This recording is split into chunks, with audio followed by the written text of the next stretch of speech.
Nous on est la brigade antisexiste. Donc je sais pas si vous avez déjà un peu entendu parler de nous, si on est encore inconnu pour vous, donc on va peut-être se présenter en quelques mots. Donc en gros on a un groupe de femmes et d'hommes féministes et anti-pub. On s'est créé en avril dernier, donc on est vraiment très récente. Et notre point d'attaque de l'industrie publicitaire, c'est le sexisme plus spécifiquement. Donc la façon dont on agit, c'est grâce à ces autocollants-là, autocollants sexistes, qu'on essaie de distribuer le plus massivement possible et qu'on colle sur les affiches sexistes qu'on rencontre. Donc pour effectuer ces collages, soit on peut le faire individuellement, hein. Il y a des personnes qui n'osent pas trop le faire dans les faits ou qui ne sont jamais sûres que la pub est bien sexiste ou quoi. Donc c'est pourquoi on a mis en place des sorties groupées, on appelle ça des brigades antisexistes. On sort à une dizaine, bon après ça dépend des endroits, mais on sort à une dizaine de personnes. On parcourt, donc ce sont des petits parcours prédéfinis, on parcourt par exemple ici on parcourt Paris, on identifie les pubs sexistes et dès qu'on en voit une, on s'arrête devant, on débat, on essaie de décrypter. Donc là vous avez un exemple de décryptage qu'on a posé à l'écrit mais on décrypte à l'oral dans les brigades.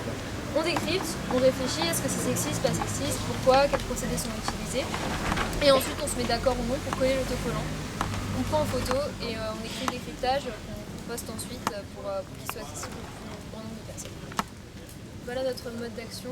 On s'est développé un peu partout en France. On n'a pas uniquement une brigade parisienne, on en a à peu près 25 en France. Donc si vous n'êtes pas de la région parisienne, peut-être que dans votre ville il y a une brigade. Et si vous n'êtes pas de France, on a juste une brigade en Suisse. Y a-t-il des Suisses ici? Non. Donc voilà. Est-ce que vous avez des questions déjà sur le petit truc? Alors, est-ce que vous avez déjà rencontré des gens, la gente féminine par exemple, qui s'opposent à votre action? Alors, ce qu'on a beaucoup, c'est... j'ai pas souvenir d'avoir eu des femmes qui nous aient vraiment dit c'est pourri ce que vous faites, arrêtez s'il vous plaît. Ce qu'on a déjà eu, c'était quelques réserves et aussi, et c'est normal parce que c'est comme ça qu'on nous apprend à penser, venant de femmes, oui mais les hommes. C'est-à-dire, oui les femmes sont hyper sexualisées, tu peux très bien être au milieu d'une rue où tu as 4 affiches avec des femmes comme ça et juste une affiche de parfum où tu as l'homme comme ça en position de domination. Et donc là, oui, dans ces contextes-là, parfois on a des femmes qui disaient oui, mais les hommes aussi sont hyper sexualisés et qui veulent coller des autocollants sexistes sur les pubs qui représentent des hommes. Donc ça, au début, nous-mêmes, on ne savait pas trop. Mais la majorité, quand même, c'est les femmes qui portent l'image. Ouais, dans la brigade, tu veux dire? Ah non, oui. Dans les pubs, quoi. Oui, enfin, oui, la majorité, c'est toujours des femmes, on a toujours le oui, mais il y a des hommes aussi. Ouais, bah ouais, mais bon. C'était pour les oppositions. Ouais, est-ce que vous pensez que ça pourrait rentrer justement dans votre mandat de l'antisexisme des hommes? Ça pourrait servir la cause? Ouais, alors en fait, sur le sexisme, en fait, on s'est mis au point là-dessus parce que c'était un peu flou pour nous au départ. Donc le sexisme, on considère que c'est un système dont les victimes sont les femmes et donc qui place les femmes en position de dominer et les hommes en position de dominant. Et donc du coup, c'est pour ça qu'on a décidé de ne pas coller un autocollant sexiste sur les publicités pour hommes, tout simplement parce qu'on considère que ça éparpillerait un peu l'action et que les publicités présentent les femmes de façon où elles sont victimes, instables, faibles, en position de faiblesse souvent, ou alors hyper sexualisées. Hystériques. Alors que les hommes sont plutôt présentés en position de force, beaucoup plus ancrés dans le sol, la mâchoire serrée, voilà. Donc c'est pour ça qu'on a pris la décision, oui, de ne pas coller des autocollants sexistes sur aussi toutes les pubs qui mettent au sein des hommes. Ouais. Est-ce que vous avez d'autres questions? D'autres questions? Du coup, on peut passer au décryptage de cette pub. Ouais. Donc, je vais juste vous poser quelques questions. Dites-moi, donc c'est une pub pour Badouac qui est de l'eau gazeuse. Et je voudrais savoir quelle est la relation, le lien entre cette eau et cette femme. La bouche. La bouche. Mais quel est l'intérêt pour vendre de l'eau de mettre une femme juste là? Pourquoi ne pas mettre juste la bouteille d'eau si c'est de l'eau qu'on vend? On Pour vend montrer que pas. c'est comestible. Comment? Pour montrer que c'est comestible. On peut le boire. comestible. Je pense que ça montre que si on boit de la badoie, et ben, il y a des femmes qui vont venir toutes nues et dire je vais coucher avec toi. Ah, c'est l'un des arguments de Axe aussi. Axe joue sur ça également.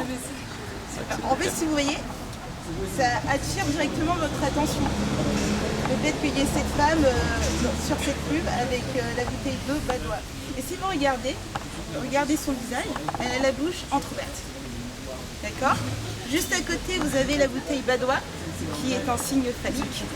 Et qu'est-ce qu'elle fait avec cette bouteille? Elle la rapproche de sa bouche, entrouverte, en vous regardant fixément. Directement, sous-entend quelque chose. Et en fait, la technique des publicitaires, c'est de prendre une femme, de la sexualiser, ce qui va permettre de créer chez vous une certaine tension, pulsion sexuelle. Non, pas pulsion, un désir. Un désir sexuel. Et en fait, vous allez transférer ce désir sexuel sur le produit qui est à vendre. Et ce désir va se transformer en compulsion d'achat. Et vous allez avoir envie, inconsciemment, c'est prouvé, c'est du neuromarketing, vous allez avoir envie inconsciemment d'acheter cette bouteille d'eau badoie. Et c'est d'associer, c'est ce qu'on en a déduit nous, hein, de tout ce qu'on a vu, hein, c'est logique, mais c'est d'associer le plaisir, à la fois le plaisir esthétique, mais le plaisir qui est associé à l'hypersexualisation qu'on a sur les affiches, d'associer ça à la consommation du produit. Une autre question que pourrait se poser, pourquoi a-t-il besoin d'être torse nu pour vendre cette bouteille d'eau? Quel est l'intérêt? Elle aurait pu être habillée, mais pourquoi on la met torse nu? Elle a chaud. Dites-moi.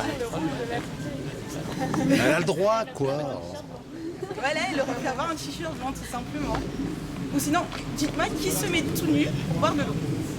Attends, non, pardon, j'extrapole. D'abord, torse nu, on ne sait pas, puisqu'on voit que les épaules.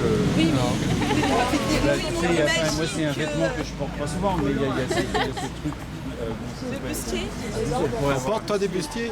Oui, mais elle aurait pu avoir. Oui, mais il y a une suggestion, il y a quelque chose. Voilà, s'ils l'ont mis comme ça, c'est qu'ils cherchaient à créer quelque chose derrière. Je pense que tout était Fellation élaboré. serait trop sous-entendue. La fellation serait comment, tu dis? Trop sous-entendue. Voilà. Ce serait pas assez évident. Le diablement pétillant, le diable au corps. Exactement. C'est aussi La différence entre symbole et diabole, Diabole. oui, c'est que diabole, c'est ce qui sépare, alors que symbole, c'est ce qui rassemble. Ok, d'accord. Ouais, étymologiquement. Moi, je me demandais si le sexisme, c'est pas seulement un moment de l'entreprise de destruction sociale que véhicule ce type de message. Et si, avec toute la sympathie que je peux avoir pour votre geste, et si de ce point de vue-là, ça ne rend pas un peu anecdotique la question du sexisme. C'est-à-dire que... je crois que j'ai été compris.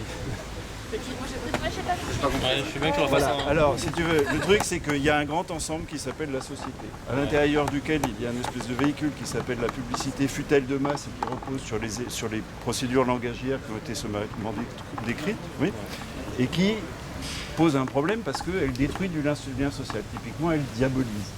Elle diabolise parce qu'elle désigne les uns comme des objets de désir éventuellement, les autres... Enfin, nous, le problème, c'est que vous avez en général des gros nichons et puis 14 ans, guère plus. Nous, en général, on brandit une arme. Tu vois, en gros, c'est ça. Si tu veux, le clivage, il se tient là. D'une part, et d'autre part, l'effet de surpoétisation du langage tend à détruire le contrat social qu'il contient. C'est-à-dire qu'on utilise des mots, la publicité utilise des mots à tort et à travers parce que ça poétise bien, et de ce point de vue-là, les évacue de leur sens. Donc on a globalement, si tu veux, une sorte de problème qui est social là-dessus. Oui.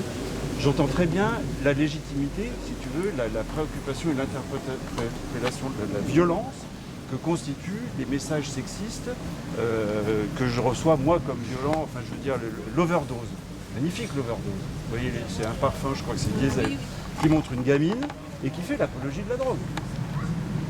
Alors là, comme télescopage, si tu veux, c'est magnifique.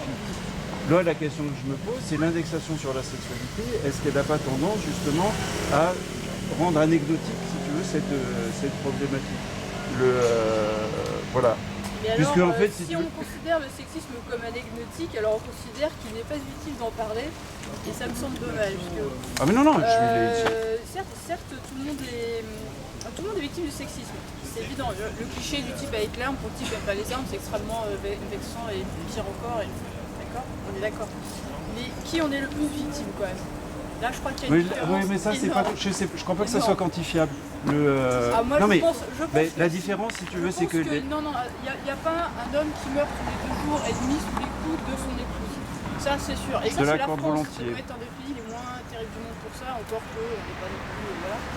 Du monde, qui est victime du sexisme, les femmes très majoritairement. Oui. Et le truc de dire, et les hommes, alors oui c'est vrai, c'est bien de le mentionner et tout, mais quand c'est 5%, tu vois, c'est-à-dire que les 95% qui sont plus victimes que les mecs, je pense que c'est utile d'en parler. Oui, non, mais. De fantasme aussi, c'est tout autour du fantasme. Pardon, Je rebondis un peu sur ce que tu dis. Alors, c'est vrai que sur les victimes, les femmes seront largement plus victimes. Après, je pense, tu disais quoi, les chiffres c'était une femme tous les chiffres. Oui, une tous les 2 jours. Non, mais c'est épouvantable. Ouais, je pense que si le conjoint se sentait pas fort en tapant sur sa femme, il y aurait moins de morts dans l'autre sens. Et je pense que dans l'autre sens, si on n'avait pas véhiculé une image de l'homme doit être guerrier, fort, etc., qui sont des images sexistes, on n'aurait pas des gens qui tapent leur femme parce qu'ils se sentent dans le rôle que l'homme doit avoir dans la société. Et c'est dans l'autre sens, c'est-à-dire qu'effectivement on va pas être les victimes parce que musculairement on est au-dessus. Voilà. Mais de toute façon, c'est vachement plus prononcé dans l'imagerie que dans la réalité. Non, oui, mais c'est un truc de domination. Et du coup, je pense qu'on n'aurait pas ce renforcement de je suis un homme. On aurait moins de femmes qui se sont tapées dessus parce que ce serait moins accepté. Bah oui, mais tu peux pas. Comment dire? Le problème, c'est comme considéré comme un privilège, la domination. Le problème, c'est que dans le sexisme, on a aussi le fait que quelque chose qui. C'est-à-dire que c'est masculin d'être fort, etc. Parce que c'est aussi mal vu d'être faible et un peu en position de soumission. Pourquoi? Parce que c'est des caractéristiques qui sont souvent vues comme féminines.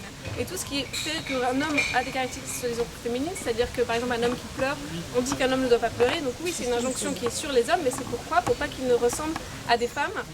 Donc il y a tout ce message derrière qui est à la fois sexiste et homophobe par ailleurs, parce que c'est souvent assez lié, qui dit t'es pas un vrai mec parce que pourquoi t'es une femme, et au fond qui assimile au fait qu'être une femme c'est quelque chose de dégradant.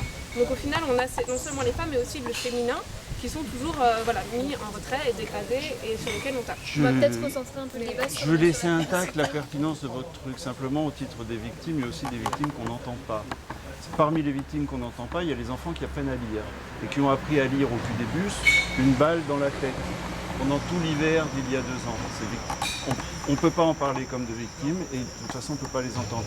Mais moi je sais que ma remarque est casse-gueule, mais j'adhère tout à fait au geste et à la préoccupation qui est la vôtre, on est bien d'accord. D'ailleurs c'est le cas de tout le monde ici. Il y a évidemment une infinité de problèmes de société, un jour pour la violence, c'est parti. C'est énorme, 5 minutes, formidable. On pourra poursuivre un peu du coup sur le féminisme après en échange informel si vous voulez. On va juste recentrer un peu sur publicité, sur les pubs. Est-ce que vous avez des liens avec les chaînes de garde et la mode? Alors pour l'instant on n'est pas en lien avec elles, on s'inspire beaucoup de tout le travail qu'elles ont fait. Parce que et les Guerilla Girls par exemple? Oui, donc voilà, on n'est pas en lien tout à fait dessus. On attend d'être bien sûr des positions qu'elles ont sur certains sujets, leur façon d'agir, de les connaître un peu mieux en fait. Et les Guerilla Girls, ça vous parle? Qu'est-ce que vous faites dans les musées? C'est pas notre... Non. Mais quand même, question gonzesse à poil, on s'y connaît dans les musées. En fait, c'est pas notre... On est centré sur les publicités. Dans l'espace public, donc l'espace qu'on voit quand on va au travail. Exactement. Donc là, on pourrait se recentrer sur les publicités. On peut faire un... Ouais, non, ce que je veux dire, c'est que c'est pas pour moi forcément la sexualisation dans une pub qui est le problème.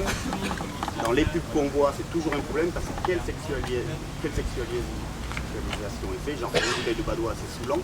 Sur des sous-vêtements, pourquoi pas. Ce qui est contrariant là-dedans, moi ce qui m'énerve, c'est le Photoshop en fait. C'est la standardisation de la sexualisation. Pourquoi ne pas utiliser le sexe? Oui, mais comment il l'utilise? Non. C'est un peu ça le... Oui, c'est pas avec ça. En remplaçant, il y a le maire de Londres qui change de Oui, Moi, je sais, c'est bien. Ouais. Mis en place du coup un comité pour vérifier les pubs qui passent qui sont affichés dans le métro londonien. Ouais. Et spécialement pour les pubs sexistes. Nous, on a la BVP en principe en France. Vous avez tout passé. Je sais pas à quoi ça sert, mais il y a un truc qui s'appelle BVP. C'est la RPP, c'est celle qui vient de censurer la campagne de Médecins du Monde quand elle laisse passer tout ce qui est greenwashing. C'est le gros problème contre lequel RAP lutte, c'est l'autorégulation. C'est-à-dire que ceux qui disent quelles sont les bonnes et les mauvaises pubs, c'est les agents de com. D'accord. Du coup, si on a un petit peu de temps, on peut essayer Il nous reste à peine 2 minutes, donc on va peut-être conclure sur notre action dans l'antipub en général. Donc nous, oui, on est arrivé vraiment par le prisme du féminisme dans la brigade. Et c'est vrai qu'on s'est rendu compte au fur et à mesure que vraiment tout ce qu'il y avait autour, en fait, c'était l'industrie publicitaire dans sa globalité. Et donc nous, c'est vrai que notre action est très spécifique. On pense vraiment que c'est efficace d'attaquer sur un seul point bien spécifiquement, en sachant que tout autour, il y a tous les différents collectifs qui attaquent sur d'autres choses. Donc voilà, au début, on se disait même pas anti-pub parce qu'on pensait même pas se dire anti-pub, enfin, on n'y pensait pas en fait. Et c'est vrai que maintenant, c'est plutôt une évidence. Donc, Il y a un lien. oui, ouais. Voilà, donc si vous voulez, si vous êtes pas sur Paris, n'hésitez pas à nous donner votre contact. Et puis, on est dans 10 villes très, très actives dans 10 villes et on a 15 autres villes où il y a des brigades en construction. Ce sera peut-être le début, mais est-ce que vous avez un petit truc du type manifeste? Est-ce que vous avez pu créer un positionnement? On a une charte qui est quasiment terminée. On pourra vous l'envoyer. On peut accéder aux réseaux économiques. Vous êtes copine avec un imprimeur qui vous en fait des... Produisez, Ouais, voilà, comment on vous faites? peut vous les envoyer, on vous en offre. Ou alors on a aussi sur notre page Facebook, on a des visuels dans plusieurs langues, beaucoup de langues, que vous pouvez vous mettre si vous avez le matos. Ouais, ou par mail, vous allez pouvoir, c'est possible. Juste voilà, c'est cette image-là, vous pouvez après imprimer sur du papier collant, je sais pas quoi, si vous avez sur matos avec vous. Pour l'instant, c'est les autoproductions. Oui, c'est nous. On a une cagnotte quand même, donc on demande, en général les gens acceptent, mais on demande aux gens de donner un petit quelque chose pour surtout les envois postaux, parce que les frais aussi encore. Donc là sur nous, hélas, on n'a pas un stock démentiel d'autocollants. Non, pas vraiment. On en a quelques-uns, si vous en voulez quelques-uns. Vous existez depuis quand à peu près? Le 10 avril. Avril. Le 10 avril, 3 mois. De 2016. Avant du dehors. Dans le Ils sont même pas majeurs. La brigade Ça a commencé à Paris. et ça s'est développé. Et pour vous rejoindre, si on a du monde qui veut vous rejoindre, c'est comment on envoie des messages par la page Facebook? Principalement par la page Facebook, mais sinon on a une adresse mail. On peut vous faire tourner. On peut faire passer, si vous êtes intéressé, on peut passer un papier si vous voulez mettre votre adresse email, votre numéro. Et de toute manière, notre adresse mail est simple, c'est brigadeantisexiste@gmail.com. Dernière question, il y a des actions mixtes et des actions non mixtes. C'est mixte, tout est mixte, tout est mixte. Ah Oui, c'était Non, mais C'est pas si. Non, mais c'est pour ça qu'il y a bien écrit. La question, c'est celle de la sexualisation, pas celle du genre. Les actions sont mixtes en termes de militants. On essaye de... Oui, ouais, voilà. Bravo. Merci. Merci.